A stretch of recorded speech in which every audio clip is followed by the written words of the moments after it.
been in the middle of a series on the Buddhist Eightfold Path. This year's theme for me for my preaching was going back to basics. And part of that was talking about the Unitarian Universalist principles, and part of that was talking about the Buddhist Eightfold Path. And we're on the element of the Eightfold Path today called right effort. You have your practice, you have your things that you try to do to become the person you want to be. You want a happy life, you want a good family and friends, you want to be a successful person. And so you have practices that help you get there. What is the right amount of effort to put in? Well, the Buddha suggests you try with your heart and your spirit, your mind and your body, but don't try too hard. And rest and persist and don't give up.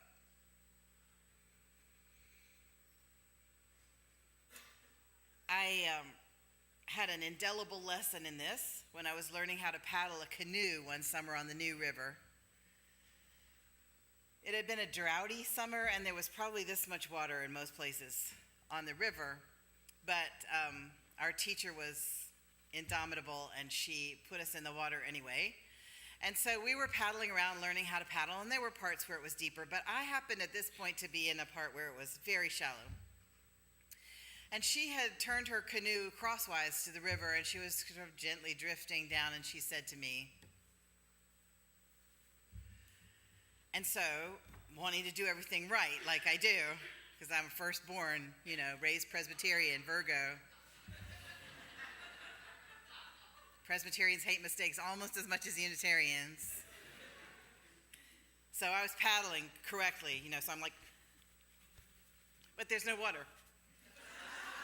I'm trying to get somewhere. As she cocks her eyebrow at me, she's just like, if you want to, you can just hop out and drag it on up here.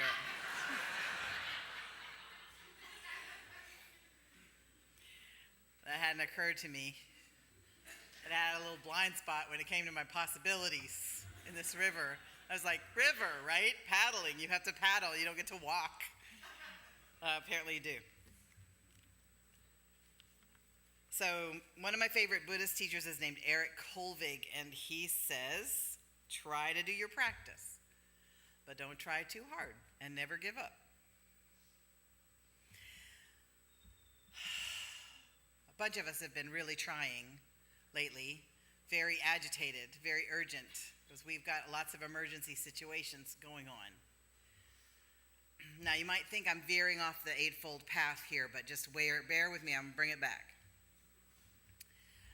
I watched the movie Hidden Figures, and one of my favorite moments in that movie was a pretty quiet one, but it was a turning point. So, the movie, as most of you know, is about the Atlas rocket program at NASA, which was the booster rocket for the first manned space rocket, which was supposed to go up into space because there was a guy on there who was supposed to come back down and keep him alive, which made it mathematically a lot more challenging. And there were human computers at NASA at that point in the early 60s, and the story centers around 3 black women who were among the human computers at NASA. They were really, really good at math. And one of them, Katherine Johnson, had been promoted from the computer pool up to working in the building with the white engineers and other scientists that were trying to get the Atlas rocket off the ground. And the supervisor began to get irritated with her because he saw her taking these long 40-minute breaks during the day. And he was wondering what is up with that. He was telling himself stories about why she needed 40-minute breaks during the day. But in the background, you see her scrambling. She's got arms full of papers. She's trotting over to the building that's half a mile away, where she used to work, which has the colored bathroom in it. Half a mile, people. And so, in heels. So she's trotting to go to the bathroom and then has to trot back, which takes some time. And so he's so irritated this one moment that he's been trying to find her and she wasn't there. He snaps at her, "Where have you been? Why do you do on these 40-minute breaks?" And she is embarrassed to have to talk about this in the early 60s with her supervisor. She says, "I have to go to the bathroom." And my favorite moment is seeing his face when he hears her and he gets what she's been doing. It occurs to him that she's right. There's no bathroom that she's allowed to use in this whole building. And then it occurs to him that it's never occurred to him before, where she has to go. It's been a big blind spot in him. Is it his fault? No, it's not his fault. I would not want to go beat him up for not knowing, especially in that era. And even now, most men kind of draw the velvet curtain over all that lady business. They don't want to think about it, really. Where do you go to the bathroom?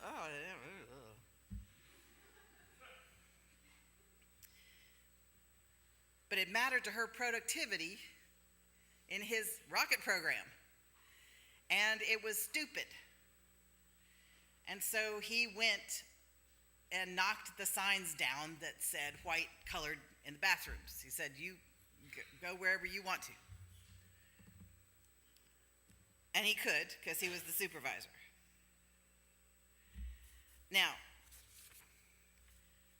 I think that there are a lot of things like that men don't think about women's lives, and that white people don't think about the lives of people of color, and that people who are temporarily able-bodied don't think about the lives of people who are not any more able-bodied, and that people who are not raising children who are not neurotypical,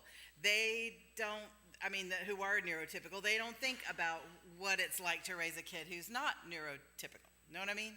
You don't think about things you don't have to think about, because life is busy for everybody. You're trying to get your rockets made. That's what you should be doing. It's okay. But you've got these big blind spots, and it's no good to pretend that you don't. That's all I'm saying. It's no good to pretend that you don't. In fact, as Unitarian Universalists, we're called by the Spirit of love and truth to be curious about our blind spots, to want illumination on our blind spots, even though it's uncomfortable. Nobody's attacking me if they say, "Meg, you have just not had to think about this and this before." I don't go, "Well, I'm not a bad person." Well, no, nobody said I was a bad person. I just hadn't thought about this thing before because I didn't have to. If I need help from the police, I just march my lily white self up to the police officer and I say, "Hi, I'm a nice white lady of a certain age. Can you help me, please?" And really, even the nastiest person in the world is going to try to help me. That's just the game, the way I've been put into it. See what I mean? It's not my fault. But it is my responsibility to understand that. To understand that there is my place in the game. And the reason I talk about the game is this. This is why you have a Monopoly board on the front of your bulletin. I found a blog post which was titled, "If America," by which they mean the U.S., "were a game of Monopoly." And these are from statistics taken from 2000 and 2008. So the rules would be as follows. There are 4 players, 4 different color playing pieces. One is white, one is red, one is black, one is yellow. The person with the white piece is the banker. The starting amounts are as follows. The person with the white piece, this is based on median income, household net worth. Not income, but net worth. The white piece starts with $1,500. The yellow piece starts with $1,085. The black piece starts with $105. And the red piece with $75. When you pass go, this is based on median household income, the white piece gets $200. The yellow piece gets $170. The black piece $140, and the red piece $120. How do you settle disputes? Democracy, baby. You vote. The person with the white piece has 8.2 votes. The person with the black piece has 1.3 votes. The person with the yellow piece has 0.4 votes, and the person with the red piece has 0.1 vote, based on those reporting one race in the 2000 census. Now, this next one is based on who owns the media. And it's mostly white people. I don't know why. Yes, you do, too. The white player can speak at any time. Other players speak only when spoken to. They are allowed to raise their hand to try to get the attention of the person with the white piece. Jail. Red and black players go to jail if they land on any corner square. That is because black folks are 3 times more likely to be stopped by the police and have their car searched. Both blacks and Native Americans are way more likely to wind up in prison than whites. Getting out of jail takes $1,000 or you skip 5 turns. Now, this is just a rule for the red player. The person with the red piece. Decisions to build or sell houses must be approved by the white player. The white player can build on any of the red player's squares or put an oil pipeline through. And the white player gets to keep all the income for him or herself. This is based on the government's management of native lands. All the other rules are the same. And so it's pretty equal, really.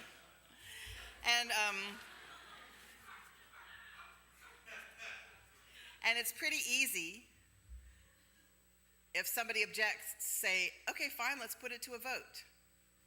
Or get over it. Okay, so we all know that the rules are different. And we all know that you can lose the game while white. You can lose the game while white. It's just that you're playing at a lower degree of difficulty than other players. Like video games, when you choose your degree of difficulty. If you want to play at a beginner level of this game, you could still lose, but you'd play at the white male straight level. You can still lose, but you're gonna have more things open to you, more gifts given to you, more people saying, "Ooh, let me help you do that." Oh, you'd be a great engineer, because nobody would say to you, "Well, you can't be an engineer, you're a girl." If you want to play the video game at a very high degree of difficulty, you want to choose the differently abled trans brown level. Those people are hardcore. All right, so we're in a political situation that has made a lot of us try very hard for a long time, and we're still trying. There's a white nationalist in the White House as the president's head of strategy. And the policies that they're enacting seem to be aimed at making the monopoly rules stay the same, or advantage the white piece just a tiny bit more. Because what's a little more? Jeff Sessions, Steve Bannon. We have a lot to stand up for. And we have a lot to stand up to. And as people of justice, we are going to hurt ourselves if we don't make a right effort here. Right effort is not wasted effort. We don't want to flail around. We don't want to use all our emotional energy correcting people on Facebook. Not that anybody here does that.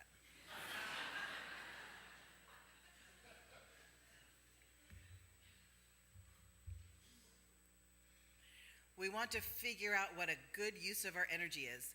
We want to figure out if we have the privilege of being a citizen. How do we leverage that citizenship to help our undocumented neighbors? If we have the privilege of being a white-skinned person, we want to leverage that privilege, if we can, to help people who have obstacles in their path that we might not have. And by the way, if you want to wrestle with your blind spots, I have compiled a list. I have not compiled it really, I just stole it. A list of privileges that you might have because of light skin. And those are on the visitor table. We've just made copies of them. Those first service people took all of the rest. So you want, if you're an able-bodied person, you want to leverage that privilege of able-bodiness to help the person next to you whose joints don't work well, or who's fighting cancer, or who is not able to see or hear as well as you. You don't just pass them by. You see if you can help. If you've got the energy to, helping might not be your thing. That's all right. You can do other stuff. We can't fix the whole thing like the eagle God. Wish we could. Wish our tears could make the fire go out. Wouldn't that be wonderful? But we're like the little parrot. We go, as long as we have energy, we go in the stream, and then we sprinkle little drops on this conflagration. But really, the sustainable way of making effort is by, first of all, opening your imagination with curiosity about what are the lives like of people who are different from you. Just once a week, you might want to pick somebody off the street and say, how would I be living my life if I were that person? What would be dangerous for me? How would I find, where would I go to school? What would be safe places for me? How would I find a doctor? How would I find friends? What would I do? And it can go either way. You can just pick somebody at random. It's an exercise for your imagination to walk in somebody else's shoes, to use the old cliche. Bless you. So, that's one of the things I'm asking you to do.